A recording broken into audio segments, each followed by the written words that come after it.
Hey guys, it's me Jake from JakeMan21642. This is just a little update video I thought I would do of both of my cars, my 1971 Volkswagen Beetle and my 1994 Saturn SL2, just parked on the street.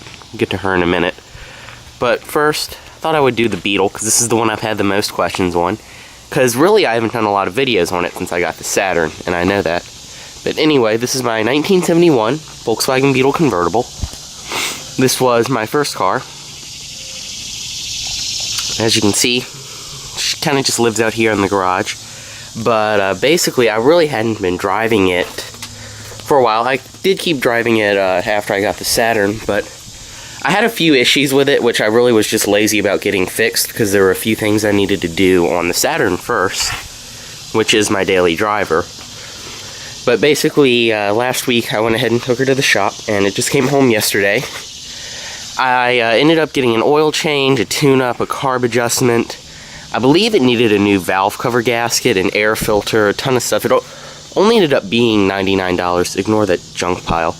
That's all crap that needs to go back in the Saturn that I took out. But here she is, running great. Like I said, it was $99 to get all that done. And she's home and running fantastic now. I did drive it home, or I used it last night to drive my girlfriend home. And when I got home and I pulled into the garage, my dad noticed that this parking light was out, but this one's broken anyway. I hit it one time when I was washing the car. But it works as a turn signal, just the parking light's out. So what I might do, because when you're driving with the headlights on, the parking lights come on anyway. What I might do is just disconnect the parking light inside of here, because I won't get pulled over if I still have both headlights. Ghetto fix, but it just might work, because even when you disconnect the parking light, they still work as turn signals. As you can see, I did wash and polish it the other day. You really can't see in the light, but paint is nice and smooth. It's nice and reflective. I mean, this is the original paint, so it's not perfect. As you can see, and the car does have 362,000 miles, but you can see the hood. You can see the line right there where the front was repainted when it was in a fender bender. Inside, my little ghetto fix on the window trim has come off. But inside, same as it usually is. I need to vacuum it, but I guess I'll go ahead and start it up for you. There's a box that needs to go back in the Saturn that I threw in here. And prime it. And we'll go ahead and start it up.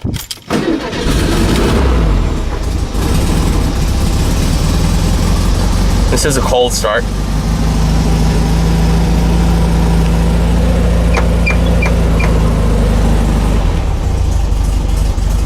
And as you can hear, she is idling a little rough because it's a cold start. Anyway, this one is 4-speed manual.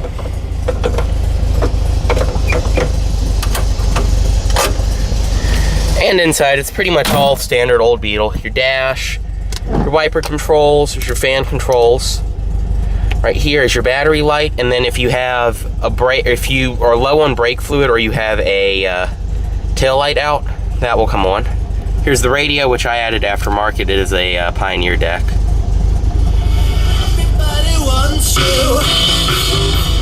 It's a pretty good sounding deck. I have 2 speakers up under each seat. Here are your vent controls, your hazards, ashtray right here. You can see the glove box. This one does have a hole in it because the trunk release broke right here.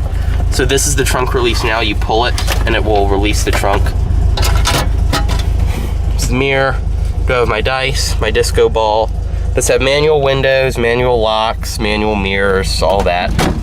You can see 361,754 miles.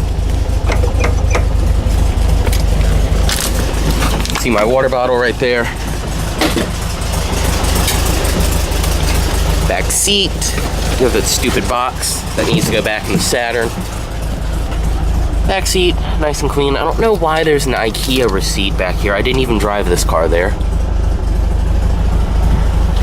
And back there's the subwoofer and a little storage cubby. As I mentioned, this one is the convertible. I'm not going to take it for a drive in this video, but I do have some driving videos I'll put a link to down below. And also, I will be making another drive video sometime this week. As you can hear back here, this has a 1.6 liter horizontally opposed 4-cylinder. That's just one of the heater hoses that sometimes slips off. It does kind of sound like she's misfiring a little bit, but that's just the way these old Boxer 4s idle. I love this car so much.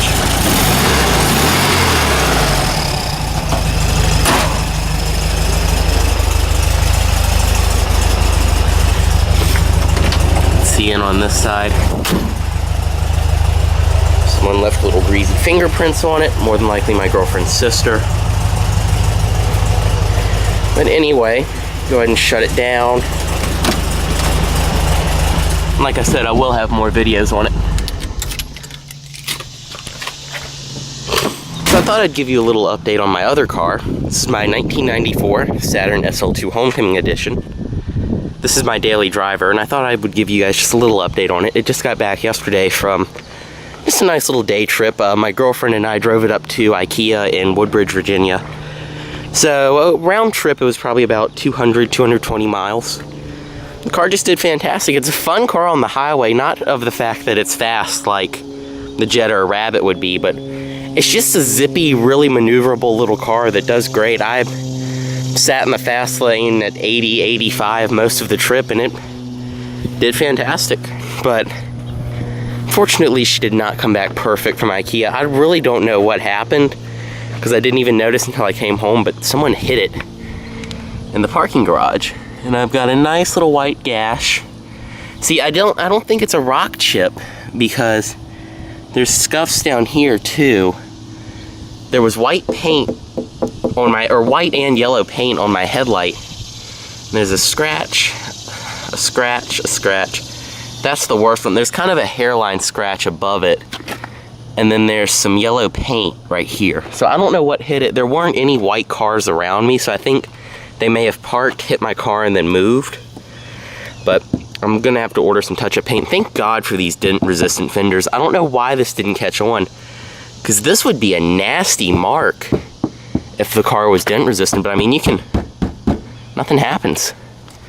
But I'm definitely gonna have to get some touch-up paint for that. That just looks disgusting. As you can see, it's full of road grime on the front. Wheels are nice and brake dusty. Definitely looks like it's been on a road trip. Inside, got all my CDs, and there's dirt everywhere because I had a plant that I bought at IKEA, and I had it sitting in the cup holder on the drive back, and then when I got home I set it on the dashboard, and my girlfriend got out and closed her door, and it knocked the plant off the dashboard and got dirt everywhere. So I'll probably vacuum it today. The back seat,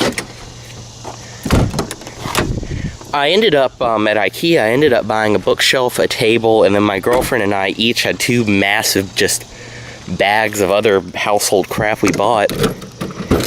And all I did, I popped open the trunk. I mean, you can see it was these bags. We each had two of these. And all I did, I just opened up the back seat and popped that down. It makes a flat loading floor. I just ran the bookshelf right through there, and it sat perfectly flat. The table fit back here, and then all the bags fit back here. I did take out all my detailing crap that I usually keep back here, but it worked just fine. You can see it's actually a nice amount of room back here. And then with the back seat completely folded, this is what I don't get. 1994 Saturn, even the base models had a split folding back seat. Brand new Accord still does not have a split folding back seat. As you can see, it actually has a nice little loading floor. The only thing is the trunk is kind of hard to get things into sometimes. It's a low height, but it's just kind of small of an opening. But I fit a bookshelf in here, so way to go, Saturn.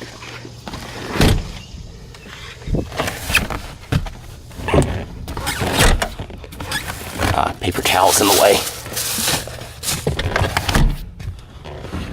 Other than that, not much going on with Homegirl. She did probably, I'd say, about 220 miles on about a little under half a tank of gas, but I did a lot of traffic sitting, especially getting out of the city since we have the new football camp here. traffic was horrible, and to anyone who knows going up to DC, traffic is horrible too. But on the way back, I rolled with this thing. But yeah, that's basically the biggest update. She's dirty and she has a nice little battle scar now. I have had the car for about 6 months though, so considering that's the first battle scar, I guess that's not that bad. Anyways guys, it's just been a little update on both cars. I'll have some more videos of both soon, especially the Beetle. But thanks for watching, subscribe for more, and if you have any questions, drop them down below.